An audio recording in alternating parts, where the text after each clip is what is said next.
오늘 하나님 말씀 마가복음 1장 21절로 28절입니다.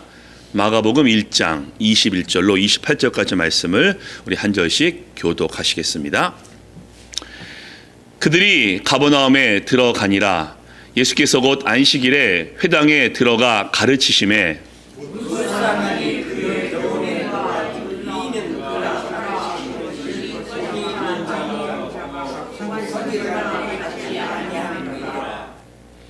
마침 그들의 회당에 더러운 귀신 들린 사람이 있어 소리질러 이르되 우리가 당신과 무슨 상관이 있나이까 우리를 멸하러 왔나이까 나는 당신이 누구인 줄 아오니 하나님의 거룩한 자니이다. 예수께서 꾸짖어 이르시되 잠잠하고 그 사람에게서 나오라 하시고 더러운 귀신이 그 사람에게 병년을 일으키고 큰 소리를 지르며 나오는지라. 다 놀라 서로 물어 이르되 이는 어찌미야 권위 있는 새 교훈이로다. 더러운 귀신들에게 명한즉 순종하는도다 하더라. 예수의 소문이 곧 온 갈릴리 사방에 퍼지더라. 아멘. 이 본문을 중심으로 해서 고통 가운데 함께 계시는 예수님 말씀을 나눠보겠습니다. 우리 사랑하는 교회 가족 여러분, 왜 우리에게 고통이 있는 것일까요? 왜 상처 때문에 마음이 아파야만 하며 왜 병 때문에 아파야 하는 겁니까? 사실 저는 지난 몇 주 동안 마음이 참 무거웠습니다. 교회 가족분 한 분이 갑작스럽게 뇌 종양 수술을 받으셨습니다. 물론 양손으로 판명되어서 참 다행이긴 하지만은 그 며칠 동안 굉장히 마음이 무거운 가운데 기도했습니다. 한 집사님은 잠을 못 주무실 정도로 너무나 아프셔서 마음이 무거웠습니다. 게다가 제가 한국에서 목회할 때 제 후임자 목사님 30대 후배인데 신장암에 걸려서 지난주 수술을 받았습니다. 물론 초기이기 때문에 이제 회복이 가능하겠지만은 마음이 무거웠습니다. 그리고 제가 아는 집사님의 아들이 11살인데 혈액암으로 판명되었고 지금 투병 중에 있습니다. 게다가 지난 월요일 시카고에서 독립기념일 퍼레이드 중에 총기 난사로 6명이 죽고 24명이 부상을 입었습니다. 왜 이런 고통이 끊이지 않는 것입니까? 게다가 우리는 예수님을 믿고 있고 하나님과 함께 하는데 왜 고통이 피해가지 않는 것입니까? 이 고통의 문제 어떻게 우리가 반응해야 되겠습니까? 자, 오늘 본문은 예수님의 15번째 이야기로 지난주 예수님께서 두 번째 제자들을 부르시고 그 다음 사건입니다.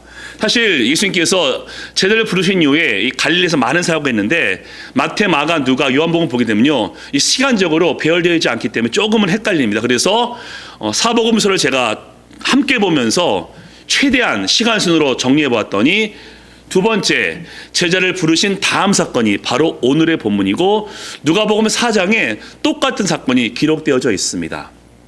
오늘 가버나움에서 일어난 이 사건 함께 나누면서 우리 인생 가운데 왜 고통이 있는지, 왜 아픔이 있는지 함께 고민하면서 말씀을 나누고자 합니다. 첫 번째입니다. 예수님은 고통을 없애시기도 합니다. 오늘 사건은요, 안식일입니다. 그리고 가버나움의 회당입니다. 예수님께서 말씀을 증거하시죠. 말씀을 증거하시자 모든 사람들이 놀랍니다. 왜 놀랍니까? 그분의 말씀이 그동안 들었던 말씀과는 차원이 다른 복음이기 때문입니다. 그리고 그 예수님께서 하나님이기 때문에 그분에게서 권위가 느껴질 수밖에 없기 때문에 모든 사람들이 놀라게 됩니다. 그때 마침 더러운 귀신 들린 자가 회당 안에 있습니다. 어떻게 들어왔는지 모르겠습니다. 그 귀신 들린 자가 예수님의 복음 증거를 방해하기 위해서 들어온 것인지 아니면 누군가가 그 사람을 고쳐주게 하기 위해서 데려온 건지 잘 모르겠지만은 지금 모든 사람들이 이제 주목하고 있습니다. 말씀을 증거하신 그 예수님께서 이 사람을 어떻게 할 것인가? 자, 이렇게 하십니다. 자, 그 다음 말씀입니다. 예수께서 꾸짖어 이르시되 잠잠하고 그 사람에게서 나오라 하시니 더러운 귀신이 그 사람에게 경련 일으키고 큰 소리를 지르며 나오는지라. 아멘. 지금 귀신 들림은 고통입니다. 근데 누구한테 고통이죠? 귀신이 아니라 귀신 들린 그 사람에게 고통입니다. 그 사람은 지금 제 정신이 아니고요, 몸도 망가졌고 관계도 깨져버렸습니다. 고통 가운데 있는데 예수님께서 그 귀신을 쫓아내게 하심을 통해서 그 사람에게 광명을, 치유를 허락해 주십니다. 예, 그렇습니다. 예수님은 고통을 없애시는 그런 분이십니다. 우리가 성경 말씀 보시면요, 38년 된 병자도 낫게 하시고 12해 동안 혈루증하는 여인도 고치십니다. 눈먼 자를 뜨게 하시고 귀머거리를 듣게 하십니다. 심지어 이미 죽은 회당장 야이로의 딸, 나인성의 과부의 아들 나사로를 살리십니다. 왜? 예수님은 우리의 고통을 없애시는 전능하신 하나님이시기 때문입니다. 그뿐만이 아니죠. 우리 성경 말씀 보게 되면요, 이삭은 그랄 지방에 있다가 쫓겨납니다. 우물을 다 뺏기고 쫓겨나는 고통 겪었지만은 하나님의 능력 가운데 그랄 아비멜렉이 이삭을 찾아와서 그 앞에 무릎을 꿇습니다. 야곱이 형을 피해서 도망칠 때 그는 빈털털이었습니다. 가난의 고통. 하지만 주님께서 함께 하심을 통해서 야곱을 부자가 되게 하셔서 금이 환양시켜 주십니다. 욥은 자녀를 잃습니다. 가장 큰 고통이죠. 하지만 다시 욥에게 하나님은 자녀를 허락해 주십니다. 그리고 나오미는 모압 땅에 갔는데 남편도 죽고 두 아들도 죽음을 통해서 나를 더 이상 남이라 하지 말라, 말하라 하라. 말의 뜻은 고통, 괴로움, 슬픔입니다. 하지만 주님께서 함께 하셨고 룻을 통해서 나오미를 다시 나오미로 회복시키십니다. 기쁨과 행복과 회복으로 말입니다. 여러분도 예수 믿으시면서 기도 가운데, 하나님의 은혜 가운데 고통이 없어진 적 많이 있으시죠? 저도 많습니다. 저 대학생 때 허리 디스크가 너무너무 심했는데 기도하는 가운데 디스크가 낫게 되었습니다. 어릴 때부터 축농증이 너무 심해서 에어컨 밑에 갈 수가 없었는데 철야 기도회 때 어느 목사님과 함께 기도함을 통해서 축농증이 낫게 되어서 지금은 깨끗하게 되었습니다. 이상 그래서 예수님의 권능과 약속을 믿으며 선포합니다. 고통이 있는 분은 고통이 없어지시고 몸이 아픈 분은 몸이 낫게 되고 마음에 아픔이 있는 분들은 절대 평강이 있기를 예수님의 이름으로 선포합니다. 아멘. 자, 그런데 짚고 넘어갈 것이 있습니다. 예수님께서 반드시 고통을 없애는 것이 아닙니다. 제가 아까 말씀드렸죠. 고통을 없애신다가 아니라 고통을 없애시기도 하신다라고 말씀드렸습니다. 왜? 고통을 없애지 않기도 하시기 때문입니다. 그리고 고통이 더 심해지기도 합니다. 욥이 그랬습니다. 모든 것을 다 잃어버리면서 점점 더 심해졌고요.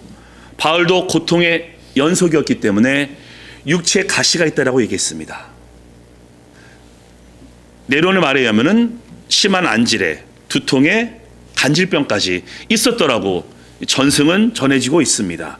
그리고 그가 하나님께 간구했건만 하나님은 고치지 않습니다.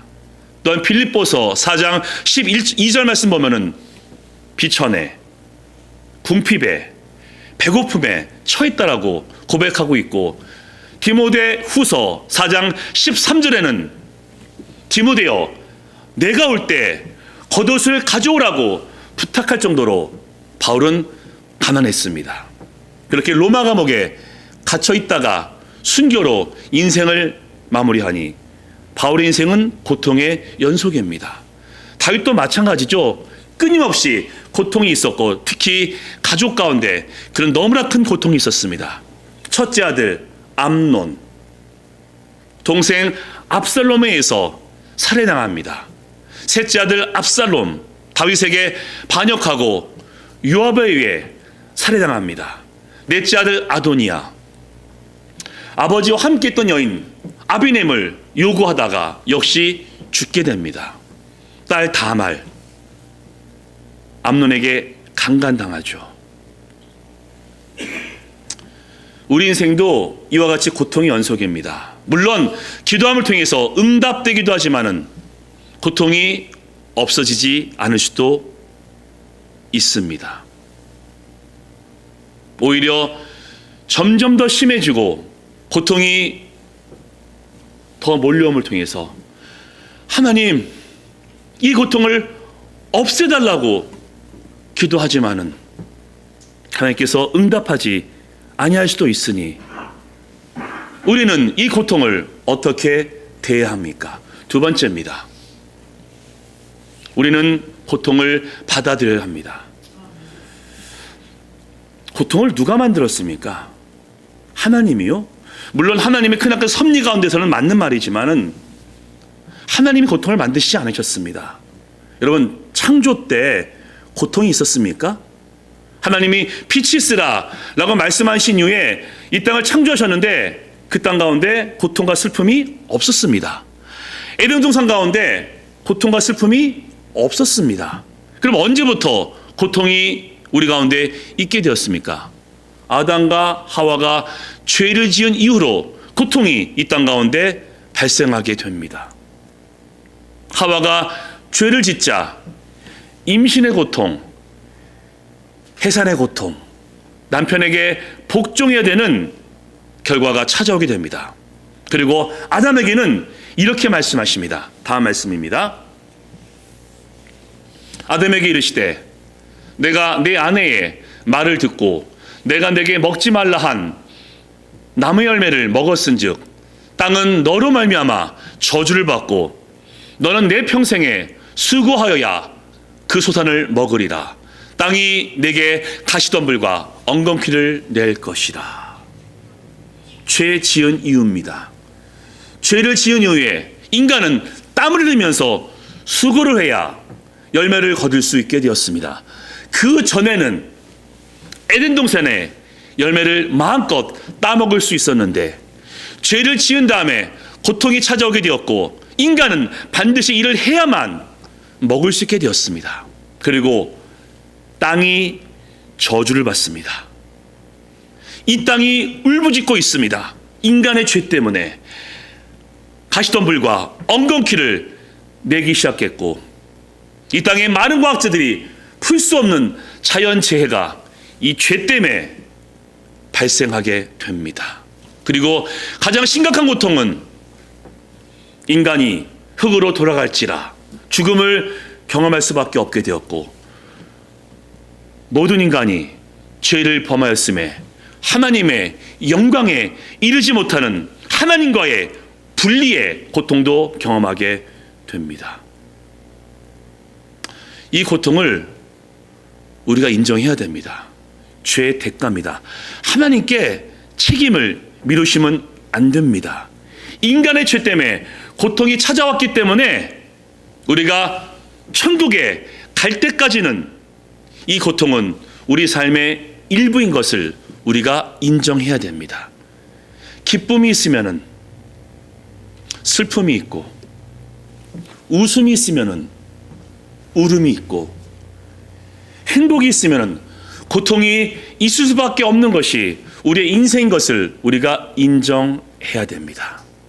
그래서 우리는 고통을 인정하고 받아들이기 위해서 애를 써야 됩니다. 그런데 너무나 많은 사람들이 고통을 인정하지 않습니다. 오히려 과거에는요, 고통을 받아들였습니다. 왜? 병이 나고 전염병이 돌 때 의학과 의술이 발전되지 않아서 그냥 속수무책으로 당할 수밖에 없기 때문에 그냥 고통을 견딥니다. 고통을 받아들이고요. 왜? 방법이 없기 때문에. 그러면서 하나님을 찾습니다. 하나님을 믿지 않아도 영적인 존재에게 그 고통을 견디게 해달라고 간구합니다. 과거에 문명이 지금만큼 발전되지 않았을 때는 고통을 받아들였고 고통을 견뎠고 하나님을 찾았습니다. 하지만 지금은 고통을 인정하기보다는 고통을 없애고 싶어 합니다. 의술로, 과학으로, 기술로 우리 질병과 우리 스트레스와 우리 아픔을 자꾸 없애려고 합니다. 그래서 몸이 아프고 문제가 발생하면은 하나님을 찾기보다는 병원에 가고 돈으로 해결하려고 하고 쾌락을 추구하기도 합니다. 그리고 고통을 인정하지 않기 때문에 고통이 없어지지 않으면은 고통을 견디다 못해 극단적인 선택을 하기도 합니다. 사랑하는 교회 가족 여러분, 우리는 하나님의 백성으로서 고통을 인정해야 됩니다. 죄의 대가이며 삶의 일부 것을 인정하고 천국에 갈 때까지는 어쩔 수 없이 고통이 있을 수밖에 없음을 받아들이고 인정하셔야 됩니다. 그리고 우십시오. 슬퍼하시고 화내십시오. 그리고 하나님께 불평하십시오. 하나님께서 이렇게 말씀하고 있습니다. 지금 고통은 너희들의 죄의 대가인데 내가 받아줄게. 나한테 울어. 나한테 불평해. 나한테 화를 내. 라고 말씀하고 있습니다. 고통을 없애려고 하면요, 고통이 더 심해지는데 고통은 그냥 받아들이고 인정해야 되는데 우린 주님께 기도함을 통해서 그 고통을 견딜 수 있습니다. 아이가 없다고 브린나가 한나를 격동했습니다. 그때 한나가 어떻게 합니까? 술에 취한 것으로 오해할 만큼 얼굴이 벌개지면서 하나님께 기도합니다. 하나님, 슬픕니다. 고통스럽습니다. 브린나가 저를 격동하니 어찌합니까? 라고 기도했고 하나님께 서원함을 통해서 사무엘을 얻게 됩니다. 다윗이요, 10년 동안 사울에게 쫓겼고 아까 말씀드린 대로 첫째 아들, 셋째 아들, 넷째 아들 다 죽었고 딸은 강간당했습니다. 그런 고통 중에서 시편 1절 말씀, 여호와여 어느 때까지 어찌하여 멀리서 계시며 여호와여 어찌하여 환난 때 숨으시나이까 라면서 하나님께 읍소합니다. 에레미야도요, 예루살렘이 멸망했을 때 에레미야가 말씀에서 하나님께 대한 소망이 그쳤더라고 그렇게 고백하고 있습니다. 그러니 우리도 고통당할 때 고통을 인정하시고 하나님께 기도하시고 하나님을 통해서 견디시고 고통을 버티시기를 주님의 이름으로 축복합니다. 아멘. 그러면요, 받아들이고 견딤은 다 되는 겁니까? 그 이상은 없는 겁니까? 예, 있습니다. 바로 세 번째입니다. 예수님은 고통 가운데도 은혜를 주십니다. 아멘. 다시 오늘 본문으로 오겠습니다. 자, 귀신 들린 자가 쫓겨나게 되었죠. 자, 귀신 들린 자에게 고통이었습니다. 제정신도 아니었고 몸도 망가졌고 관계도 깨졌기 때문에 예수님께서 귀신을 쫓아내심을 통해서 그 고통을 없애주시는데, 여러분 그게 전부입니까? 예수님께서 이 땅에 오신 목적이 병을 다 고쳐주시고 떡을 먹여주시고 부자가 되게 하려 하시려고 이 땅에 오셨습니까? 아니죠. 더 중요한, 예수님께서 이 땅에 오신 목적이 오늘 본문에 증거되고 있으니, 자, 다음 말씀 보시겠습니다. 나사렛 예수여, 우리가 당신과 무슨 상관이 있나이까? 우리를 멸하러 왔나이까? 나는 당신 누구인 줄 아노니 하나님의 거룩한 자니이다. 다 놀라 서로 물어 이르되 어찌미냐? 권위 있는 새 교훈이로다. 더러운 귀신들에게 명한즉 순종하는도다. 아멘. 자, 이 부분을 잘 보셔야 됩니다.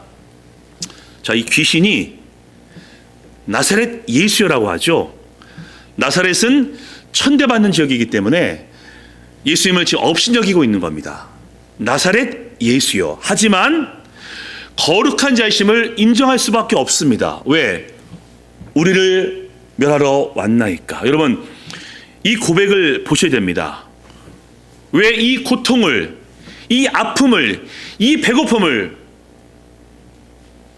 없애기 위해서 오셨습니까가 아니라 우리를 멸하러 왔습니까?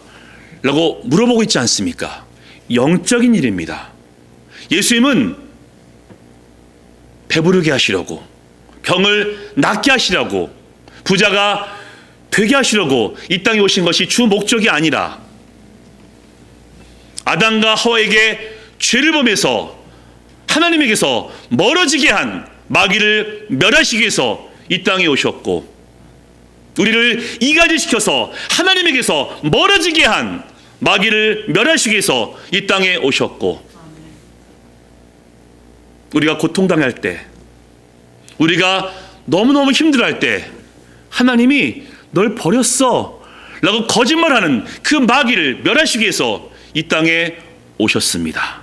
그리고 우리의 모든 죄악을 용서하시고 하나님의 백성 삼기 위해서 이 땅에 오셨음을 믿으시기 바랍니다. 그래서 신앙생활은 영적 생활이며 신앙생활은 예수님과 함께하는 삶입니다. 물론 하나님께서 전능하신 분이기 때문에 하나님의 주권 가운데, 하나님의 역사 가운데 우리의 배고픔을 배부름으로, 우리의 질병을 회복으로 역사하시기도 하지만은, 예수님께서 이 땅에 오신 가장 근본적인 이유는 우리를 죄의 결박에서 부르심을 통해서 하나님의 백성 되게 하심을 우리가 꼭 기억하셔야 됩니다. 사랑하는 교회 여러분, 믿음이 뭡니까? 믿음. 마틴 루터는 이렇게 정의합니다. 믿음은 받아들이는 능력이다. 다시 말씀드리겠습니다. 마틴 루터는 믿음이란 받아들이는 능력이라고 얘기합니다. 죄인임을 우리가 받아들여야 죄 용서 받을 수 있는 것이며, 예수님을 구원자로 받아들여야 우리가 구원받을 수 있는 것입니다. 그리고 우리의 고통을 인정하고 고통을 받아들여야 거기에서 예수님을 찾게 되는 것이고, 고통 중에도 함께 하시는 주님과 함께 그 고통을 이길 수 있는 것입니다. 다시 욥 얘기를 하겠습니다. 욥이 처음에 고통당할 때는 이유를 몰랐습니다. 하나님 어찌하여 이 고통을 주시나이까 라면서 원망도 했습니다. 새 친구는요, 욥, 네가 잘못한 게 있을 거야, 내 죄 때문에 벌 받는 거야 라고 얘기했다가 하나님께 꾸중을 듣습니다. 하지만 욥은 그 고통 중에서 드디어 깨닫습니다.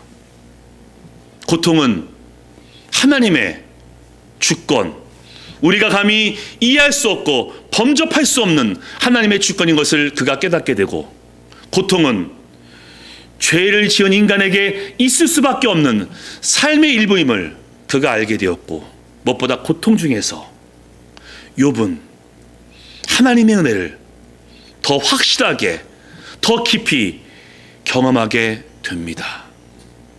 나의 가는 길을 오직 그가 아시나니 그가 나를 단련하신 후에는 내가 정금같이 나오리라. 내가 이제껏 하나님을 귀로 듣기만 했는데 이제는 내 눈으로 하나님을 봅니다 라고 고백합니다. 그 고통은 욥에게 힘듦을 주었지만은 그 고통 가운데 하나님을 만나게 되었고, 하나님을 더 깊이 그는 경험하게 되어서 이제는 내가 하나님을 눈으로 배운다라고 고백하게 되었습니다. 삶에서도 마찬가지입니다. 2013년 보스턴 마라톤 대회에서 폭탄 테러가 있었고 3명이 죽고 280명이 부상을 입었습니다. 그때 한 사람이 소셜미디어에 Pray for Boston이라는 글을 올렸고 많은 사람들이 포스팅하면서 함께 기도했는데 여러분 아시나요? 포스팅한 많은 사람 중에서 10명 중에 9명이 비그리스도인이었습니다. 그 고통이 교회를 한 번도 나오지 않은 자에게 하나님을 찾게 했고 기도 모임에 동참하게 만들었습니다. 600만 명이 죽은 유대인 홀로코스트, 이해할 수 없는 고통 앞에 그들은 절규합니다. 하나님 왜 이렇게 하십니까? 라고 기도했지만은 그 현장 가운데 있었던 오스트리아 심리학자인 빅터 프랭클은 이렇게 그 장면을 묘사합니다. 고통 앞에서, 죽음 앞에서 수많은 사람들이 진지한 태도로 신앙에 대해서 관심을 갖기 시작했다. 수용소 저 구석에서, 수용열차 저 한 귀퉁이에서 그들은 기도하고 예배했다라고 기록하고 있습니다. 여러분 어떠신가요? 하나님을 가장 많이 경험하고 하나님의 은혜를 가장 많이 체험했던 적은 언제십니까? 고통 가운데 그때 아니십니까? 고통을 받아들이고 고통 가운데 예수님께서 함께 하심을 내가 경험하게 되면서 그 고통 중에서 하나님의 은혜를 더 많이 경험해 보셨죠. 저 또한 마찬가지입니다. 제 인생을 돌이켜볼 때 고통 중에 하나님을 가장 많이 찾았고 고통 중에 하나님을 가장 많이 경험하게 되어서 저 또한 부족하지만은 주님, 그동안은 주님을 귀로 들었지만은 이제 눈으로 본다라고 고백하게 되었습니다. 그래서 팀 켈러 목사님은 고통에 답하다는 책에서 이렇게 고백합니다. 고통은 우리를 하나님께로 더 이끌어 하나님 자유와 평강을 준다 라고 고백하고 있습니다. 그리고 꼭 기억하실 것이 있습니다. 예수님이 고통을 당하셨습니다. 예수님이 고통을 담당하셨습니다. 이사야 53장 7절 말씀에 그는 곤욕을 당하여 고통을 당했지만은 입을 열지 않았고 도살장에 끌려가는 어린 양과 털을 깎는 자 앞에 있는 잠잠한 양과 같이 입을 열지 않았다라고 성경은 증거하고 있습니다. 예수님께서 고통을 인정하지 않으시고 십자가를 담당하지 않았으면은 우리는 구원받지 못했습니다. 우리는 죄 가운데 있다가 고통 가운데 심판당하고 멸망당했을 겁니다. 그리고 예수님께서 그 죽음을 담당하지 않았다면은 우리는 평생 고통의 의미도 고통의 은혜도 누리지 못한 채 고통 가운데 인생을 끝마쳤을지도 모릅니다. 왜?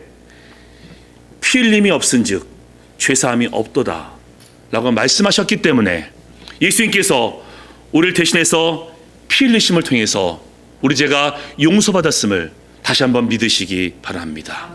그리고 예수님은 죽음 가운데 머물지 않으시고 사흘 만에 부활하심을 통해서 우리 죄가 용서받았음을, 우리가 구원받았음을 확증하십니다. 그리고 하나님의 은혜 가운데 예수님의 부활의 능력으로 우리의 병도 나을 수 있고 우리의 배고픔도 해결될 수 있고 우리의 가난도 부자로 바뀔 수 있지만은 너의 죄의 고통을 내가 없앴고 내가 심판을 없앴기 때문에 나와 함께 하자라고 지금 우리를 초대하고 있습니다. 우리의 고통을 예수님은 다 아십니다. 우리가 고통당하고 몸이 아프고 마음이 아파서 괴로울 때 아들아, 딸아, 나도 아프다. 너 너무너무 힘들지? 라고 말씀하시면서 그러니 나를 의지해, 나를 붙잡아. 내가 죽음에서 부활했지 않니? 나를 의지하고 나를 믿으면은 이 고통 가운데서도 너는 은혜를 누릴 수 있을 거야 라고 말씀하고 있습니다. 그러하기 때문에 지금 고통 가운데 계시고 앞으로 고통이 올지라도 우리는 그 예수님을 끝까지 붙잡으셔야 됩니다. 그 예수님이 우리의 함께 하심을 통해서 그 고통을 견디고 이기게 하시고 그 고통을 통해서 그 고통의 의미가 무엇인지 깨닫게 하시고 무엇보다 고통을 극복하고 이기게 하시기 때문입니다. 그리고 놀라운 약속 우리에게 하고 계십니다. 마지막 말씀입니다. 우리 함께 말씀 한번 읽겠습니다. 시작. 자녀이면 또한 상속자 곧 하나님의 상속자요 그리스도와 함께한 상속자니 우리가 그와 함께 영광을 받기 위하여 고난도 함께 받아야 할 것이니라. 생각하건대 현재 고난은 장차 우리가 나타날 영광과 비교할 수 없도다. 아멘. 이 영광이 있음을 기억하심을 통해 지금에 있는 고통 주님과 함께 이기시게 되기를 예수님의 이름으로 간절히 축원합니다. 아멘. 자, 우리 적용입니다. 이번 적용. 자, 첫 번째 적용은 다 같이 읽겠습니다. 시작. 고통을 삶의 일부로 받아들이자. 아멘. 두 번째입니다. 고통 가운데도 은혜를 누리자. 아멘. 이제 고통 가운데도 우리와 함께 하시는 예수님을 붙잡으시고 의지하심을 통해 고통 가운데 다시 일어서시고 주님의 은혜 가운데 승리하시기를 예수님의 이름으로 간절히 축원합니다. 아멘.